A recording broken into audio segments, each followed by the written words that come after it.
Setelah ratusan tahun terpisah dari tanah asalnya, banyak artefak warisan budaya Indonesia di Belanda akhirnya kembali ke rumah. Tapi apa sebenarnya makna dari repatriasi ini? Apakah ada perbedaan repatriasi yang dilakukan dulu dan sekarang? Apakah hanya sekedar memulangkan benda-benda warisan budaya atas nama goodwill atau niat baik, atau harus menjadi bagian dari upaya memulihkan ketidakadilan sejarah? Konferensi Meja Bundar itu pertama kali isu repatriasi benda-benda itu diangkat ya oleh pemerintah Indonesia. Dan setelah itu praktis yang terjadi tadi diceritakan 50, 60-an, 70-an, ya Prasna Paramita, koleksi Diponegoro dan seterusnya itu kembali karena goodwill dari pemerintah Belanda pada saat itu ya. Jadi ingin menjadikan benda-benda ini sebagai alat diplomasi kulturalnya gitu ya. Tetapi itu agak berbeda dengan apa yang kita maknai sebagai repatriasi hari ini gitu ya, karena itu sama sekali nggak ada urusan dengan pengakuan mengenai apa yang terjadi di masa lalu ya. Statement itu kan boleh dibilang pertama kali secara resmi keluar di masanya Perdana Menteri Rutte, dan kemudian Raja Willem Alexander waktu ke Indonesia juga menyampaikan hal yang sama. Jadi bayangkan berapa puluh tahun ya setelah itu baru soal tadi ya pengambilan benda-benda atau pemindahan benda-benda secara masif ke sana dikaitkan dengan problem keadilan historis, dan itu kita masih alami ketika ada badik dari Sulawesi itu kembali diserahkan PM Rutte langsung kepada Pak Jokowi gitu, pada presiden waktu itu, dan perlu waktu 2 tahun dari kantor presiden untuk pindah ke Museum Nasional ke tempat yang semestinya. Jadi modalitas dari proses repatriasi yang terjadi sebelum 2020-an itu ya seperti tadi gitu ya. Jadi sama kayak waktu pengembalian koleksi dalam jumlah besar dari Museum Nusantara di Delft gitu. Itu juga bukan karena untuk menegakkan kebenaran dan keadilan historis, tapi lebih karena museumnya mau tutup, nggak punya lagi uang untuk membiayai. Makanya awal saya waktu itu menolak gitu ya, karena ya bukan begitu caranya gitu ya, bukan karena kamu mau tutup kemudian kita harus menerima barang-barang yang ada dari sana ya. Jadi saya pikir wah ini bukan, this is not the way to do it gitu ya, harus ada kesepakatan atas dasar apa ini semua dikembalikan gitu ya. Ya akhirnya ada proses diplomasi, para dubes terlibat gitu ya, dari pemerintah, sisi pemerintah kita, akhirnya kita setuju lah untuk menerima beberapa itu kembali. Era baru repatriasi dimulai pada tahun 2020-an dengan pendekatan lebih mendalam dan setara. Produksi pengetahuan melalui penelitian asal-usul artefak menjadi elemen penting, memastikan pengembalian tidak sekedar goodwill, tetapi juga langkah menuju restorasi keadilan sejarah. Komite Repatriasi Belanda yang dipimpin Lilian Gonsalves menjadi salah satu penggerak utama dalam upaya ini. Komite tersebut mengedepankan penelitian komprehensif dan diskusi inklusif untuk memastikan proses repatriasi dilakukan secara adil, menghormati konteks sejarah dan budaya dari artefak yang dikembalikan. Important to acknowledge the past.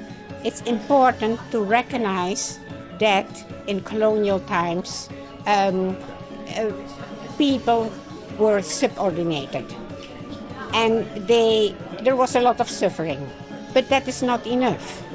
You should show that you are willing to rectify historical injustice as much as you can. Ya, tapi langkah yang lebih menurut saya bermakna ya, dan juga selaras dengan kepentingan untuk menegakkan keadilan historis itu baru setelah ada tim yang dibentuk oleh Kementerian Bidang Kebudayaan di sana ya, yang dipimpin oleh Lilian Gonsalves gitu. Itu baru deh itu diskusi itu terjadi. Saya ikut diskusi awalnya ya 2018 kalau saya nggak keliru, ada Pim Westerkamp, ada beberapa orang di dunia permusiuman membicarakan semacam konsep paper yang dibuat ya oleh museum-museum di sana, Wereldmuseum terlibat di sana gitu ya, tentang upaya repatriasi.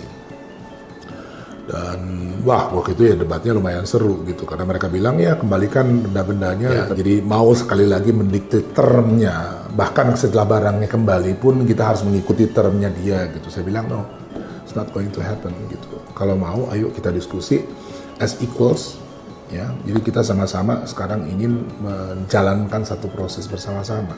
Bukan karena kamu punya ide terus kita harus setuju gitu, tapi karena kita mau duduk bareng mendiskusikan ini. Dan saya kira pembentukan komite repatriasi itu yang dipimpin oleh Ibu Lilian Gonzalez itu semacam breakthrough.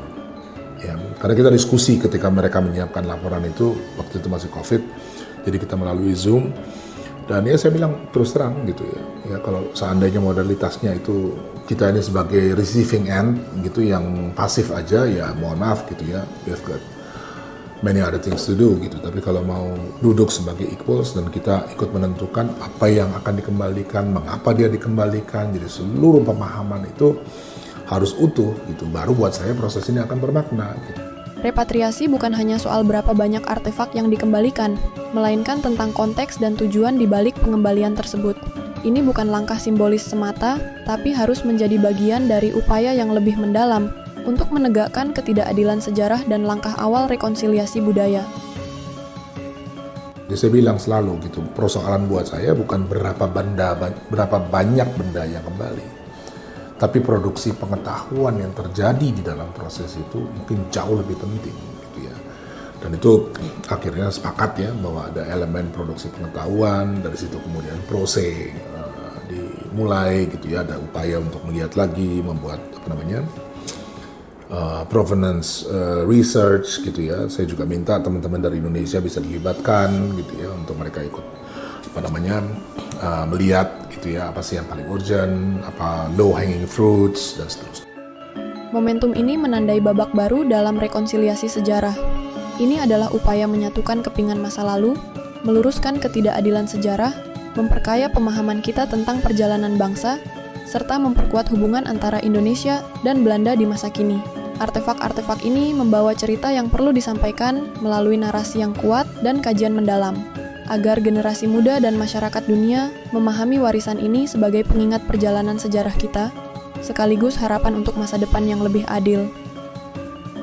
Kadang cerita sejarah yang kita peroleh tentang kejayaan ya, tetapi lupa bahwa ada rasa sakit ya di dalam sejarah panjang itu.